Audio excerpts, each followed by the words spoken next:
Halo pemirsa, apa kabar? Senang sekali saya Raden Mardias dapat kembali menemani Anda dalam sebuah program talk show yang syarat informasi inspiratif untuk Anda dan juga keluarga. Inilah Bincang Sehati.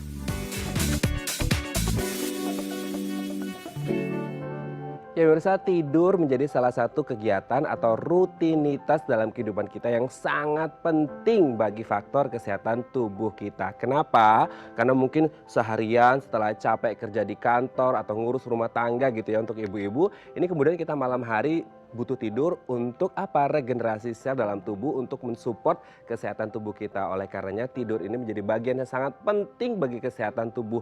Gimana ceritanya nih kalau semisal tidur kita kurang seperti itu? Pasti ada dampak buruk yang terjadi pada tubuh kita. Nah, inilah topik yang akan kita bahas hari ini, yaitu manfaat tidur bagi kesehatan. Tapi kalau kita ngomongin tentang tidur nih, kalau kita kurang tidur pasti tubuh kita merasa lemah seperti itu ya. Nah, akhirnya apa kalau lemas? Kita jadi males gitu untuk ngelakuin aktivitas sehari-hari. Nah, kalau ngomongin rasa malas, hari ini kita akan membahas terlebih dahulu nih mitos fakta seputar rasa malas. Kita lihat yang pertama.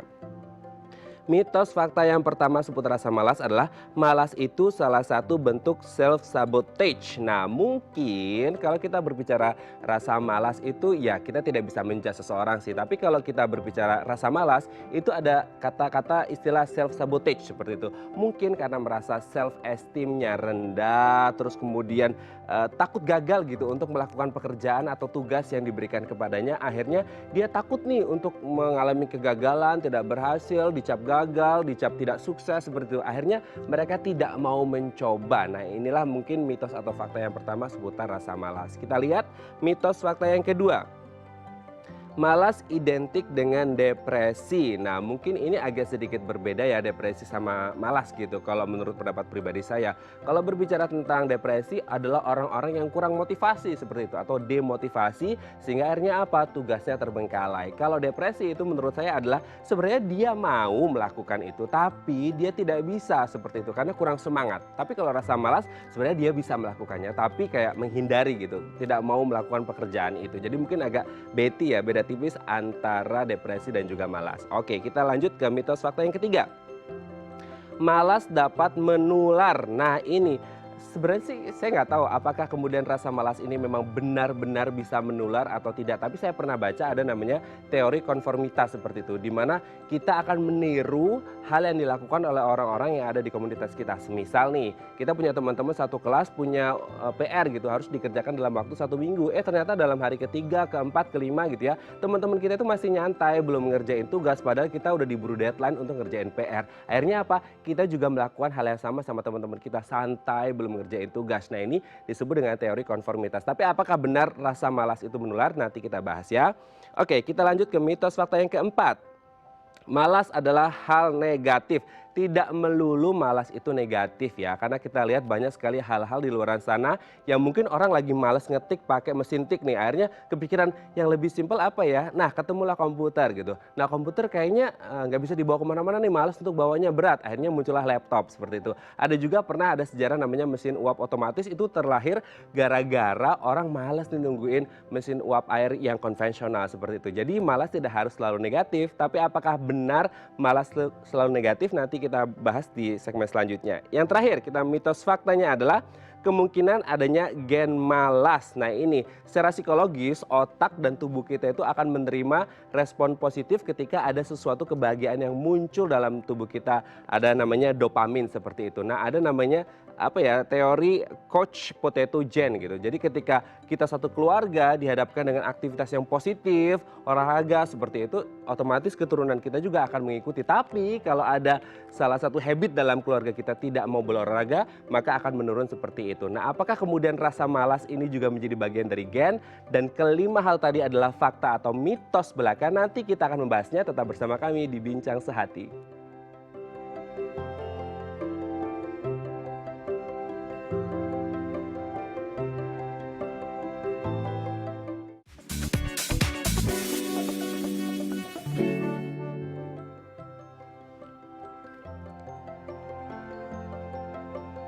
Baik, Anda masih bersama kami di Bincang Sehati dan kita masih membahas topik kita hari ini manfaat tidur bagi kesehatan. Tapi di segmen sebelumnya tadi kita sudah membahas nih beberapa mitos dan fakta seputar rasa malas. Dan untuk membahasnya dan mengklarifikasinya apakah itu fakta atau mitos belaka, telah bersama kami di sambungan Zoom dengan narasumber kita, Mbak Irma Gustiana A, MPSC psikolog dari Klinik Ruang Tumbuh. Kita sapa terlebih dahulu. Assalamualaikum, selamat pagi Mbak Irma.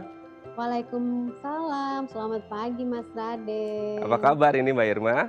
Alhamdulillah sehat. Alhamdulillah Semoga sehat dirimu ya. sehat juga ya. Alhamdulillah sehat Mbak Irma, terima kasih.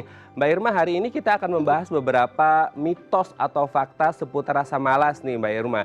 Jadi kalau kita berbicara rasa malas kan di pandangan orang itu selalu negatif seperti itu ya. Tapi mungkin adalah sisi positifnya seperti itu. Nanti kita akan bahas. Kita lihat yang pertama, mitos fakta yang pertama adalah malas itu salah satu bentuk self-sabotage. Apakah kemudian orang yang merasa malas itu sebenarnya mereka itu mensabotase diri mereka sendiri karena mereka merasa self-esteem mereka rendah, mereka takut gagal, dicap tidak sukses, tidak berhasil, akhirnya mereka nggak mau atau menghindari pekerjaan tersebut.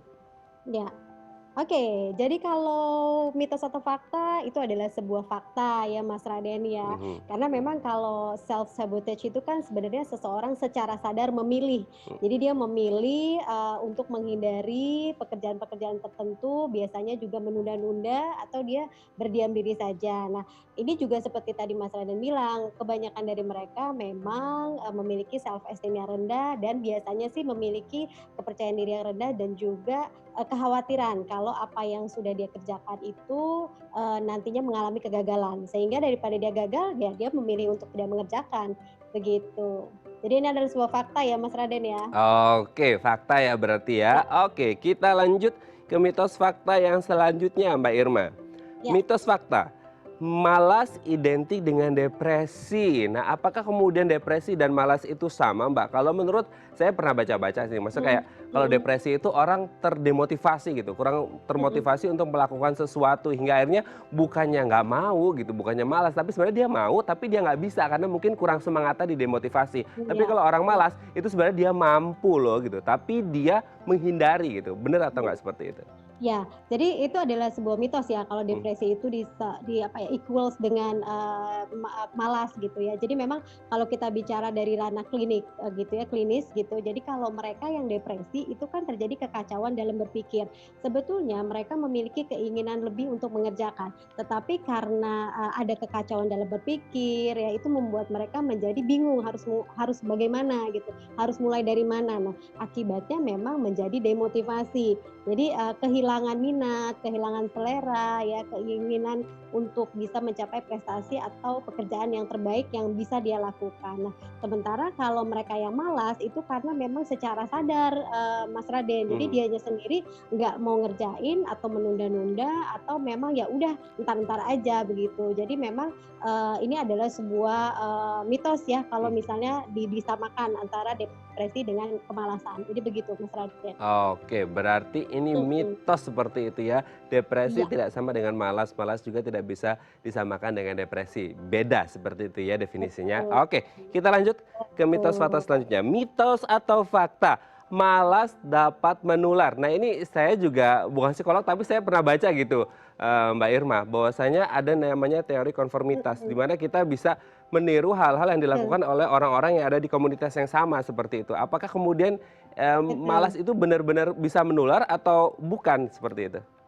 Ya, ya tadi sesuai dengan apa yang Mas Raden sudah sampaikan. Jadi kalau kita dalam teori psikologi ada yang namanya teori konformitas. Jadi kalau kita berada dalam kelompok atau grup yang sama, ada kecenderungan kita untuk secara sadar memilih untuk mengikuti gaya yang sama. Karena kalau enggak kita nggak akan dianggap sebagai bagian dari kelompok tersebut begitu. Jadi kalau menular secara fisik, menular secara psikologis tidak, tapi lebih kepada kitanya sendiri sebetulnya memilih untuk mengikuti kelompok yang sama begitu. Jadi memang ini menularnya ya ini dikatakan sebagai sebuah mitos begitu Mas Raden.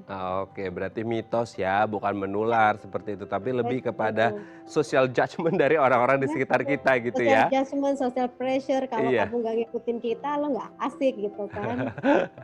Oke, kita lanjut ke mitos fakta selanjutnya Mbak Irma. Mitos atau fakta, malas adalah hal yang negatif. Apakah selalu negatif? Saya pernah baca juga nih tadi sudah saya sebutkan, Heeh, mesin uap otomatis itu lahir gara-gara orang males nungguin mesin uap yang konvensional yang biasa atau yang manual ya, seperti itu. ya. Atau mungkin juga kita ada mesin tik, akhirnya malas ngetik pakai itu kan susah gitu ya ngapusnya. Akhirnya muncullah komputer. Dari komputer nggak bisa dibawa kemana-mana, malas, akhirnya muncullah laptop. Tapi apakah selalu malas itu negatif? Ya, mitos Mas Hmm. Raden gitu. Jadi, malas itu sebenarnya memang seringkali orang menganggapnya sebuah hal yang negatif gitu, Mhm. tapi ternyata banyak hal itu yang juga muncul melalui aktivitas kemalasan gitu ya. Nah, Misalnya, kelihatan rebahan aja gitu ya, kelihatan nggak ngapa-ngapain, tapi bisa saja sebetulnya imajinasinya, aktif hmm. ya. Kemudian ada juga yang membuat itu menjadi produktif begitu. Jadi, nggak selamanya walaupun orang seringkali menganggap malas itu sebuah hal yang negatif, tetapi tidak selamanya, malas itu bisa memberikan dampak yang buruk juga. Jadi tergantung bagaimana individu tersebut memanfaatkan rasa malasnya untuk bisa tetap produktif nantinya, begitu. Oke, mungkin kalau dalam salah satu saya pernah baca juga di ilmu personality ada orang dengan ciri-ciri plekmatis seperti itu ya. Plekmatis itu Betul, ya dia kelihatannya kayak malas, nggak ngapa-ngapain tapi sebenarnya imajinasinya juga berkembang seperti itu betul. ya. Ya, dan Oke, pelan-pelan tujuannya tercapai, oke. gitu. Oke, kita lanjut ke mitos fakta yang terakhir Mbak Irma.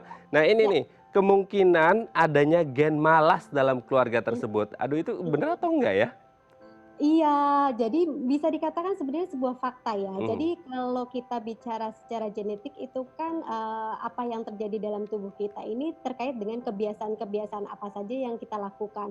Jadi menjadi habituasi dan itu mempengaruhi sistem kerja otak kita gitu ya. Jadi otak kita, tubuh kita akan menyesuaikan dengan pola-pola kebiasaan yang kita lakukan. Nah, jadi kalau misalnya di saat ini gitu ya, saya cenderung bermalas-malasan, tidak produktif ya, dan itu menjadi sebuah kebiasaan dan itu akan direkam oleh otak kita. Nah, bisa saja juga akan terjadi pada keturunan-keturunan saya berikutnya ya akan mengikuti pola-pola yang kurang lebih mirip begitu. Maka kalau ingin memiliki keturunan atau, misalnya anak-anak kita menjadi anak yang rajin, produktif dan lain sebagainya ya, kitanya sendiri sebetulnya harus juga bisa menciptakan, meng-create sehingga, otak kita ini tetap bisa produktif dan tetap bisa mencapai tujuan-tujuan hidup yang sesuai dengan apa yang kita rencanakan.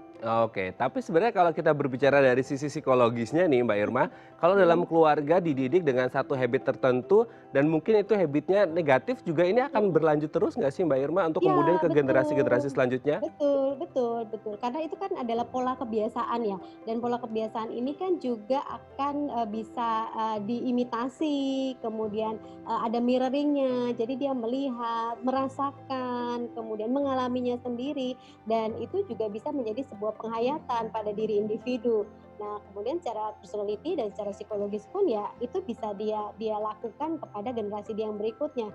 Nah, makanya kenapa kita sendiri sebagai individu ya atau sebagai orang tua ya harus bisa aware ya bahwa apa yang kita lakukan ini pastinya akan berdampak sangat besar sekali terhadap, tumbuh kembang, putra-putri kita nantinya.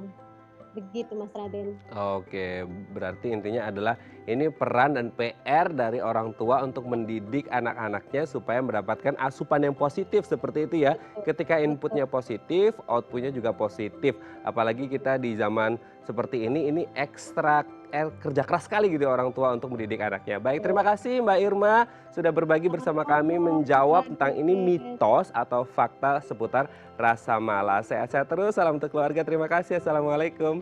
Waalaikumsalam, Baik, selamat pemirsa, pagi. selanjutnya kita akan membahas tentang manfaat tidur bagi kesehatan. Bagi Anda yang memiliki pertanyaan, Anda bisa menghubungi kami di nomor 021 290 32644 atau DM Instagram kami di @bincangsehati.id. Kami akan segera kembali.